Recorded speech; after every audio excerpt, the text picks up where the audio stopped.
Good evening, hockey fans. Welcome to Habs Tonight. This is a special edition of Habs Tonight. It is now we'll call it Team Canada Habs Tonight, I guess.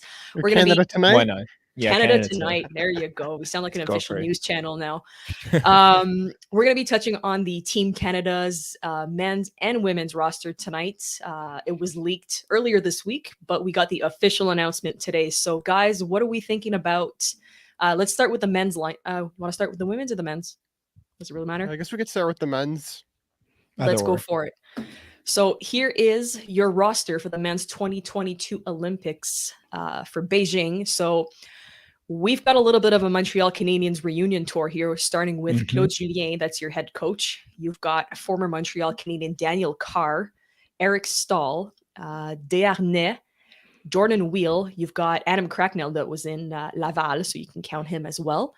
And Mark Barberio. So what did you guys think when they announced that? I was really excited to see the announcements. I really think that we're going for more of a youthful look this year. As I'm sure we know, in 2018, we had a lot of good young players who were supposed to go. We, of course, know they wanted Victor Mete, but Bergevin brought back Mete to the NHL. And then they also wanted Cale Makar, but Cale Makar didn't think he was ready for the stage at the time, so Cale Makar didn't go. And they were also looking at CHL players, just Jordan Kyrou, Robert Thomas, but they were decided to go for more the veteranosity route. But now I'm happy that we're going for a bit more of a youthful / veteranosity route with Mason McTavish, Owen Power, Devin Levy, Jack McBain. We have quite a bit of youth, and also as a reserve player and part of the taxi squad in case anyone gets COVID or gets injured, Kent Johnson will also be a part of this team. So I'm really happy. It'll be a fun mix, and this team's ready to go on a Golds tour. For sure. When was the last one? Was it like 2014? 2014, yeah. So it's been a while. Yeah, for sure. I'm personally really happy to see Eric Staal back in the lineup, potential candidate for team captain. I think he deserves it. He was there part of the 2010 roster and the 2014 roster to win gold. So I definitely think he'd be a good veteran presence for these young guys. Like you said, Damien, this is a much younger team that we're used to, apart from the regular NHL players that go. So obviously having Staal's presence ever would really be good for the team. I'm really happy to see Owen Power, Mason McTavish. Those guys were absolutely lighting it up in the World Juniors before it abruptly ended. So hopefully those guys could continue at the streak that they were going in the World Juniors. I definitely think that that'll help Canada bring the gold medal that way. And happy to see David Desharnais, too, former teammate of our founder, Dale Weiss. Always good to see that guy in the lineup. I remember he was one of my favorites growing up. So I'm going to be happy to watch him play hockey again for Team Canada. And yeah, I'm very happy. I mean, they did what they can with non-NHL players, but I do like the fact that they're going down this route because it kind of shows what kind of depth the country has as a whole, apart from just the NHL. So when it comes down to that, just you go head to head with countries, see who has like the best development programs and just who has the better players. So I think this will be an interesting aspect, even though we don't have an NHL Olympics like we're used to. I definitely think Canada have a good roster that will stay competitive throughout the whole tournament and hopefully win gold. Fingers crossed. Fingers crossed. And I'm just going to touch on Shaner's comment here. Dale got snubbed. We're just going to put it out there because I'm not biased, Maybe Goalie too. Yes, that was my actual next topic that I wanted to ask you guys is Goalie. That was one guy that I was expecting that was going to for sure crack the roster, and he's not even on the taxi squad. So what do we make of that? I definitely think that the reason why he's not there is because the team had quite a few youth, and I guess they didn't want to oversaturate on youth, but Goalie in my mind should have been there because he skates so well. He's really physical, can't compete with men, in my opinion. I know he hasn't competed with men, and this would have been his first experience, but I definitely think the tools that he already has would have already allowed him to help him. And the fact that he played really well with David Savard and the other NHL players in the preseason games would have really helped them out in this Olympics if he was chosen to play, which I do think he should have for sure been at least a part of the taxi squad. But from the 55-man player long list that Scott Wheeler of The Athletic reported, he was on it along with a lot of other players who have NHL contracts but aren't eligible to go, such as Peyton Krebs, Jack Quinn, and the list goes on of all these other young players Hockey Can that I was hoping could go. But I just unfortunate that Caden Gooley got snubbed, but I was really looking forward to seeing what he could have done. But He's Yeah. just such a good young player, but hopefully he can catch that Memorial Cup this year. Yeah. For sure, yeah. I was really surprised too to see that Goalie was snubbed from the lineup. I thought he would have been more or less a lock on the team, considering what he brings to Team Canada in general for the juniors. He's obviously one of their better defensemen, and the physicality that he brings in his game too, as a solid, like big defenseman. Like you said, Damien, he compete against these grown men like we're seeing, because obviously you have a bunch of non-NHL players who have a lot of experience playing Yeah. like former NHL players and just internationally. Like these guys are grown men. So to have someone with the size and the intensity as Kane Gooley would definitely have been an advantage for Team Canada, I think. Plus, he would have been one of those young guys still learning too. And obviously, as Habs fans, I think it's something we would have definitely wanted to see, to get him to have this Canada experience, so that when he eventually joins the Habs, he'll have more under his belt. But yeah, him and Dale are definitely snubs in my opinion for this roster. But it is what it is. 100%. We'll just have to see. It is what it is, not much we could do. No, but if we're talking about prospects quickly, even though we won't have Goalie as a prospect that we can watch, we will have Sean Farrell that did crack the USA roster. So, Damon, do you want to take us through a bit of Sean Farrell knowledge? Yeah, Sean Farrell is definitely a great player. He's going to Harvard, of course. Smart hockey mind and even a smart school mind, because he's going to Harvard. It's not an easy thing to do. So, yeah, Sean Farrell is definitely someone that I could see playing with Cole Caulfield in the next 3 to 4 years, depending on how he develops. And I do think he will develop well, because he's pretty much excelled and raised his level of competition and has met the competition level at every level of league he's played in.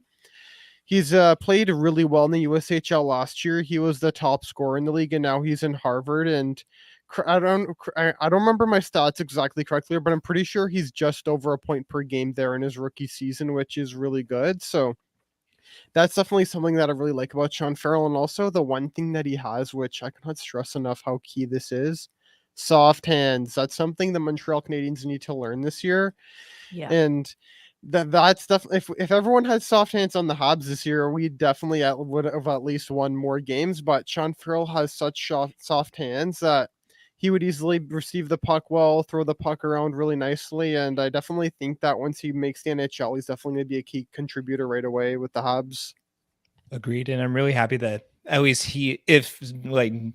because Gooley's not getting the experience that we would have hoped he would have got, at least we have Farrell for Team USA getting this experience, which is good for our organization, right? And correct me if I'm wrong, Damon, we also have a Danish prospect who also made an Olympic roster, a goaltender, right? Yeah, Frederick Duchow of Denmark. I know he's a pretty good goalie from what I've seen of him. I don't know if we'll have a future with the Habs, because we have quite a few good goaltenders. We of course have Caden Primo, Sam Montembeau, Jacob Dobes, and I think those are the main three that I find have the most likely future with the Habs in my mind.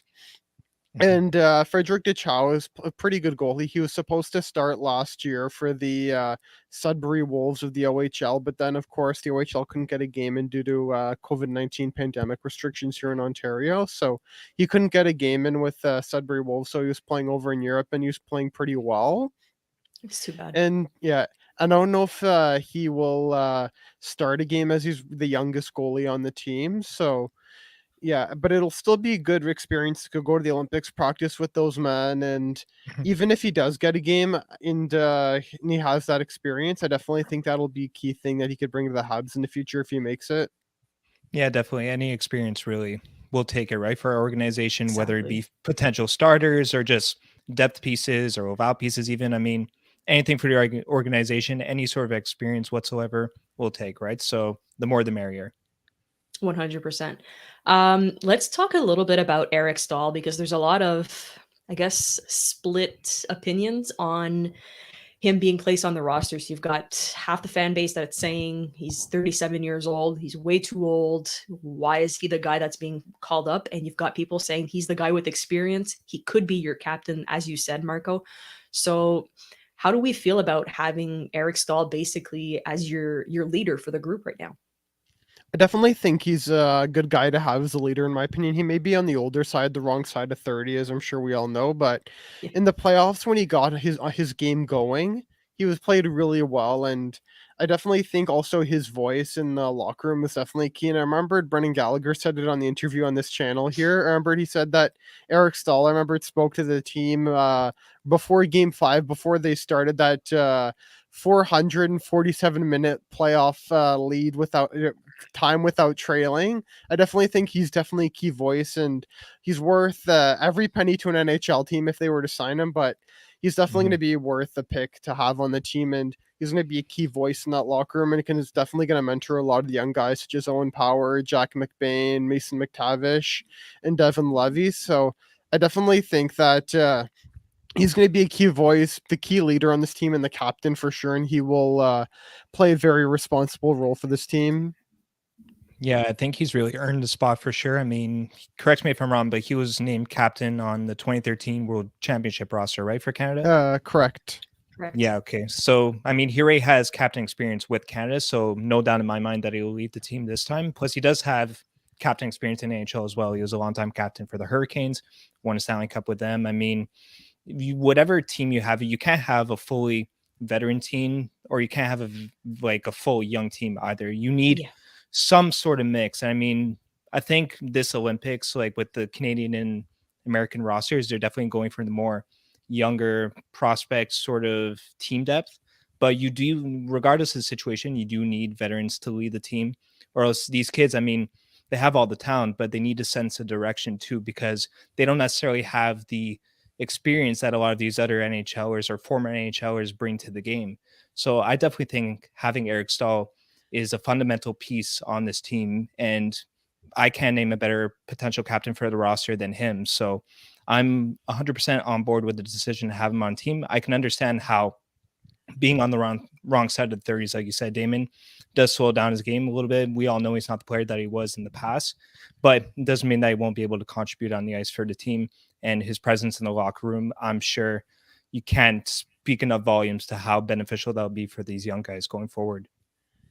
Very well said. And I think, again, like you said, the combination of you've got Owen Powers and McTavish, who just turned 19 and turning 19, and you've got a guy like Eric Staal, who's full-blown 37. So it's going to be a great mix of basically everything. They didn't just circle around one age, as you said. It's a very big mix of everything.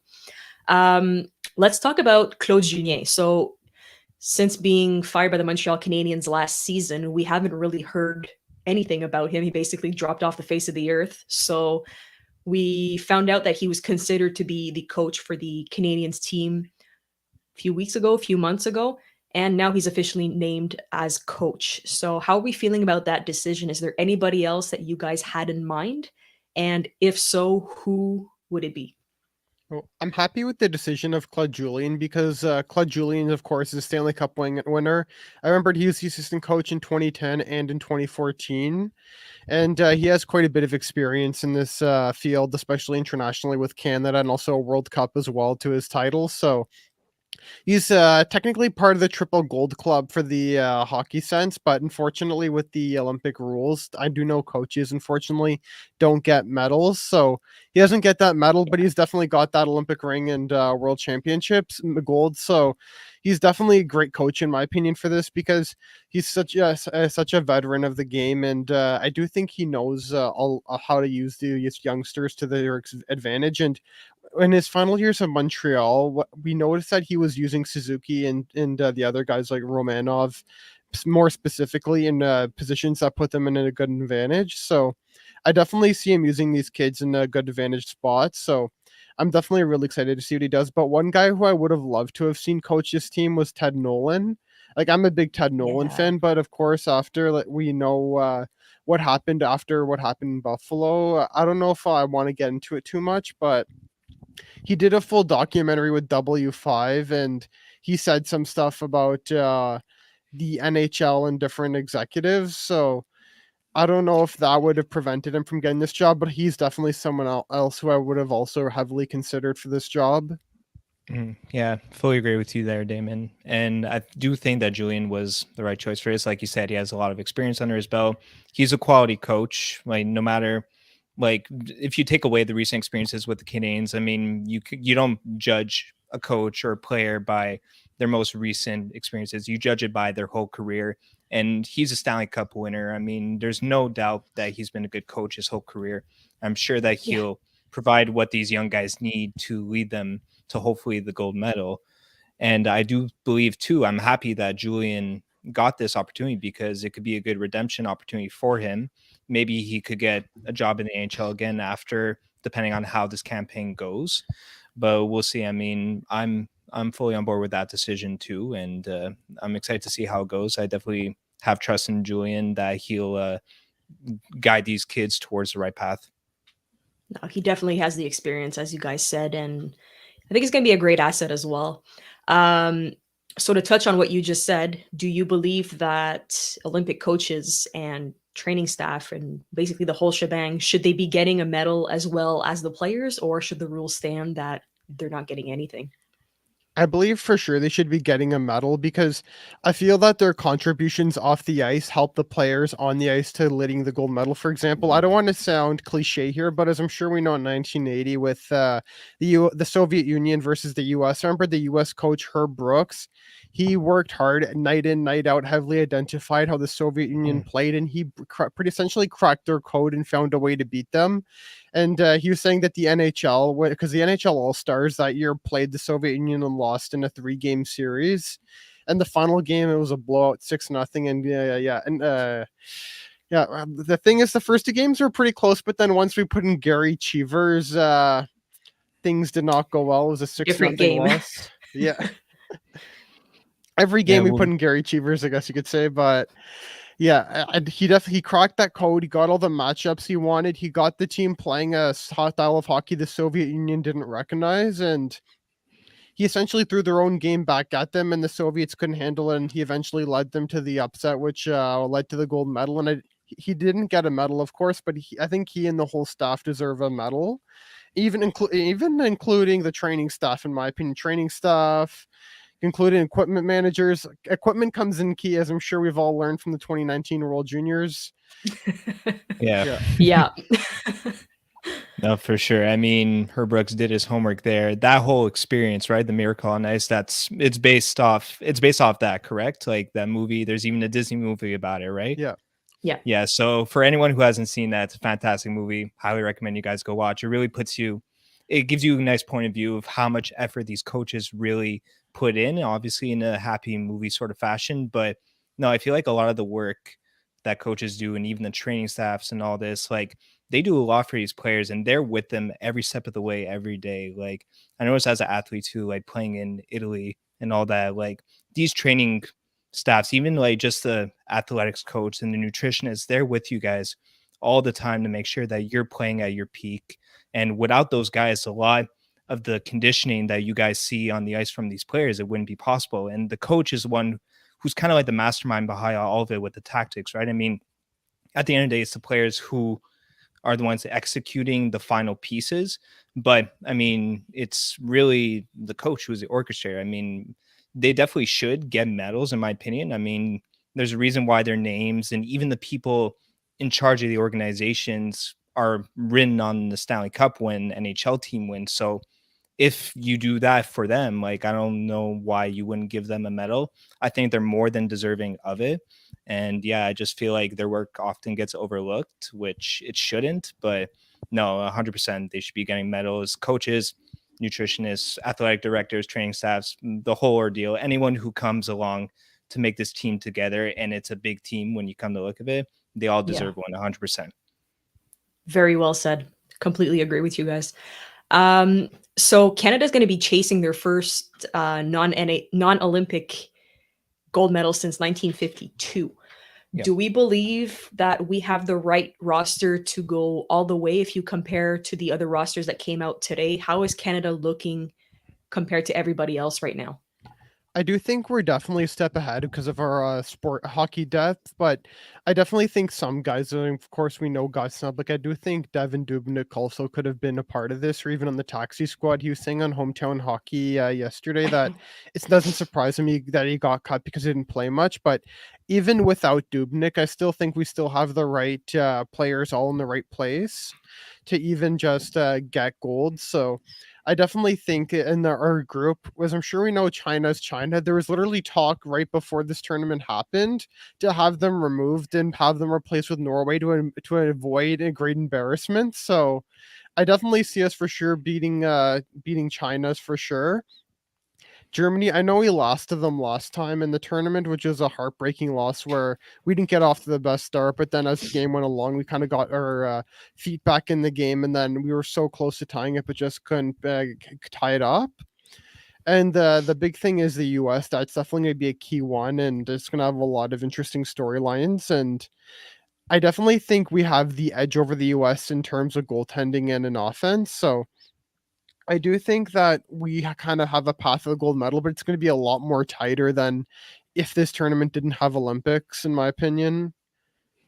Yeah, for sure. And I think that, well, I really like this kind of roster, particularly because it's a good mix of young talent, speed, and veteran experience, too. I mean, you look at the Russian team, they have a much older squad, a lot more experience, arguably. But I mean, when it comes to playing against these younger guys, like you see on the US team and the Canada team, like physicality is a big part of the game, as we know, and just conditioning in general. So these young guys might be able, even though they don't have the experience or the IQ necessarily that these other veterans have, they definitely will on the ice be able to get an edge on them in speed. Let's say they might be able to burn him more, or just they're physically in their prime, arguably. So that's obviously a huge advantage when it comes to the Canadian and US teams. I definitely think the US would probably be our biggest competitors, just because I think they have a little bit of a younger team than we do, less veteran experience, more young guys, more prospects. But like I said, I like the mix that Canada has, because I think it's just the right amount of young and old experience and young talent. So I definitely think when you combine that recipe together, it could create a winning team. So I do think that Canada does have the pieces to put together a gold medal campaign. We'll see. Hopefully they do. But yeah, watch out for the US, because obviously they're a very young team. Yeah. A lot of young talent, speed, skill. So yeah, those guys are, I think, Canada, US. I mean, that's my prediction for gold medal game going forward, depending on the bracket. But yeah, I definitely think those two have what it takes to win the tournament this year. So you've got Odell, Noro, and Robinson that are back on the roster since winning in 2018. Yep. Do we feel that we added enough? I'm going to say previous winners. Do we have enough experience in that area, or could we have added more? I definitely think we have enough experience, because I do know those three are still fairly young guys. I know since Odell, I'm pretty sure is in his late 20s right now, and Mhm. I kind of expect him to be in a shutdown role because he was pretty good in a shutdown role last tournament. And then Nero and Robinson are both still playing really well. And Nero is kind of going to be this team's Shea Weber with his shot from the left side. He's got a rocket. I'm surprised no one signs him to the NHL for this kind of stuff, because I'm looking back at the Spengler Cup. This guy, you just leave him on the left side, just wait for the tee, and then it's in the back of the net or a good scoring chance. So I definitely think Nero's going to be a key part of the power play, and I definitely think that we kind of added what we needed to add. For example, a lot of guys that are on the team were still in the NHL when 2017-18 season happened. So I definitely think that there was still quite a bit from this team. For example, David Desharnais was still in the NHL. Daniel Carr was playing really well in the NHL at the time. And then also Eddie Pasquale, or Edward Pasquale, I think you say his name, but I do know apparently his nickname is Eddie Pasquale, and he's the last Tampa Bay goalie we've beaten in regulation. Oh, So that just goes to show how long the Habs have beat Tampa Bay in the regular season games. So yeah, that's something that's kind of overdue. Yeah, wow. definitely. But yeah, going back to that, I do think that we do have the right amount of people coming back from last season. Obviously, it's very important to have these guys who are part of your most recent campaign in the bronze medal to be representing the team, because they have a better idea, more fresh idea at least, of how things are run for the team. So I think we have a good amount, and we already have a lot of former NHLers coming in with the team already, like Darnay, like you mentioned, and Staal too coming in, and plus all these other guys, these former Habs too that we mentioned earlier. So I definitely think that we have a good amount, because you still want to give enough room for these young guys to make the team and to develop. Maybe you could have even had even more young guys represent the team, but you definitely, because obviously, like I mentioned earlier, having this mix is a very good threat, and these young guys provide a threat to a lot of the older teams. So I feel like if you were to bring in more people from the previous campaign, a lot more of these veterans, let's say, then you start to become more like the Russian team, which you want to keep that mix, like I said, between young and old, to make sure that you're threatening on both senses or both directions of it between that. So I definitely think that they brought in an appropriate amount of people from the last campaign. I wouldn't have done more. I wouldn't have done less. I think that was a perfect number. So let's talk quickly about it. Is Jordan Wheel going to be on the power play? Brought to you by Claude Julien. There was a question we had on Twitter. I need to ask it. I need to ask your opinion. I would not be surprised if he was, as I'm sure we know, during the 2019-20 season and the 2018-19 in the 1920 and 2018 season when he's been in Montreal, he's been a kind of a killer in the power play. But in the bubble, when the bubble play happened, I felt that he wasn't really effective on the power play. Yeah. So then we, of course, changed to power plays, and I kind of think that Jordan Wheel could easily be in the power play, knowing how gritty he is and the way he plays the game. And easily, and also I've seen this play 100 times in Montreal when he's been on the power play of the bumper back to Wheel and then into the back of the net when it's worked out. So I definitely think he's someone we can see on the power play, along with Owen Power, Eric Staal, Davy Desharnais. And I cannot stress this enough. Davy Desharnais is a 60-point legend. So yes, yeah. David the boy. That is true. Yeah, David. we love Darnay, but yeah. So, like you said, Damon, I think he will definitely be on one of the power play units, I believe, and he does have the experience already. So I definitely think that's a good asset for them. I do think that if you involve him with the guys you mentioned, like Staal, Darnay, Power, it could be a good power play unit. I don't know what exactly is in the mind of Claude Julien when it comes to what he wants from his power play, what he wants executed. So we'll wait and see on that. But I do think that he has the experience and the ability to be on one of the units 100%.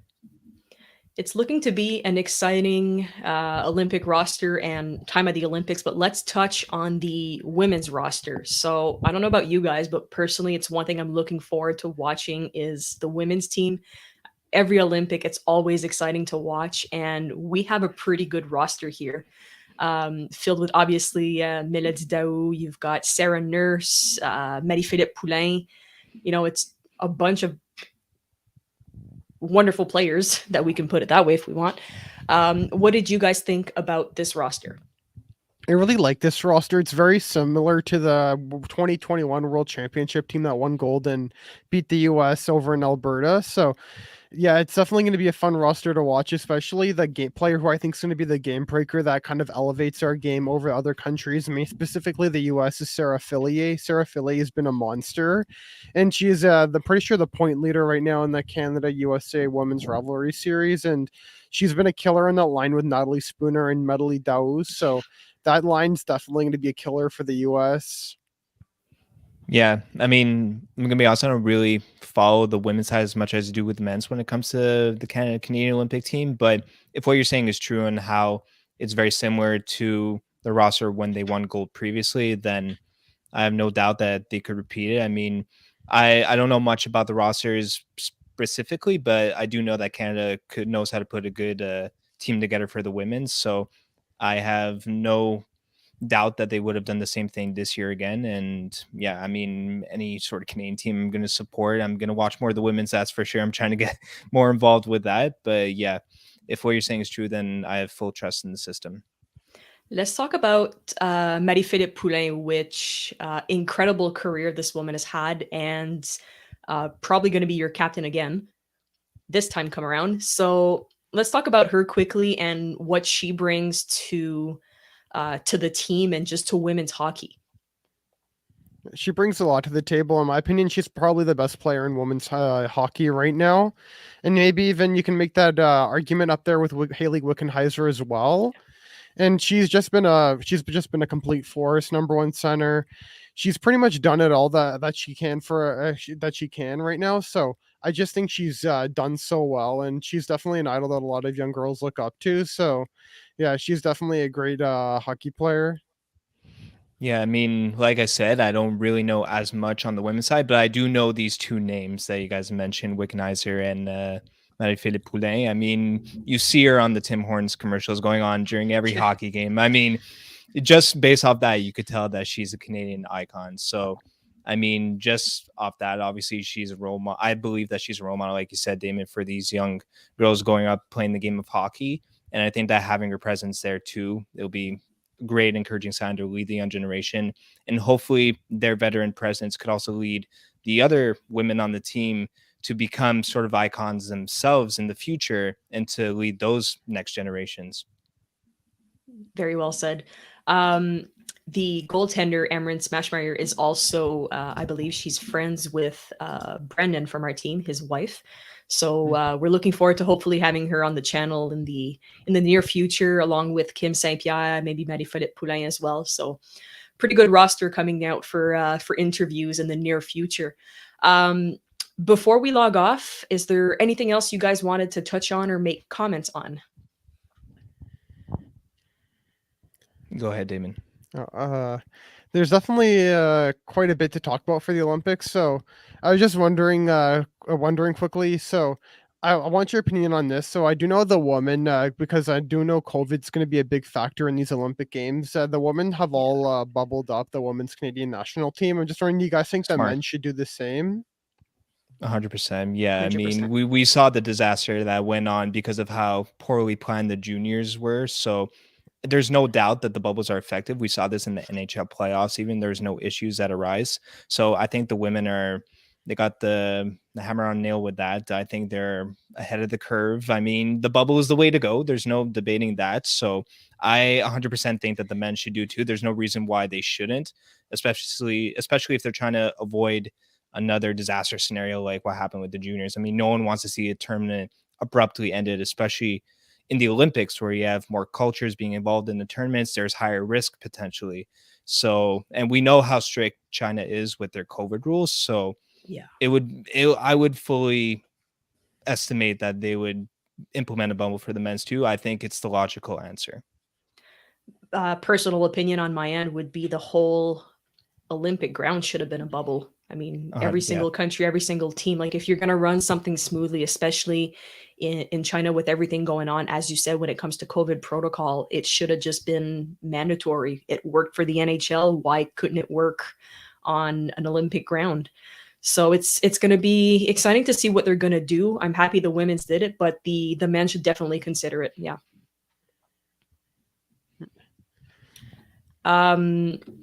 Aside from that, Olympics start, was it February 3rd, 4th? I think so. February 2nd. I think the women play their first game against Switzerland, I think. It's going to be exciting to watch. It's going to be good to finally see some international hockey being back, and obviously the great Canadian passion that's going to unite us. So, boys, thank you so much for logging on with me tonight to do this show. Thank you to our fans that are tuning in and watching Canada Tonight, a special edition. Be sure to subscribe to the channel. We appreciate every single interaction we get with you guys. Follow us on social media. Get your official Habs Tonight merch. I know Damon's rocking his hat right now.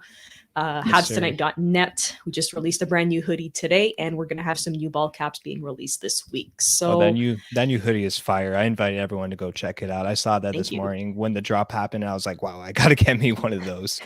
I don't want to brag, but it is the most comfortable hoodie in the world. I can't even explain how comfy it is. So, I mean, I have the red hoodie there, the regular one with the Habs Tonight logo, and it just fits so nicely, so snug, but it's so comfy.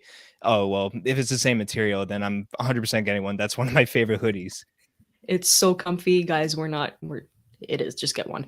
Aside from that, we're probably going to have some pre-games and post-games coming this week. The Montreal Canadiens are returning home after a 14-game road trip. So So no, it's been pretty hectic for the boys, but heading back home, apparently the Bell Center is going to be allowing 500 fans to go in. So a little Better bit of nothing. energy coming back. Exactly. A little bit of energy coming back to Montreal, and let's hope the fans can get behind it. So we're going to try to cover that for you guys this week. But for the time being, thank you so much for joining us. Have a great night, you guys. And boys, thank you for joining us. Thank you. Take care. Cheers.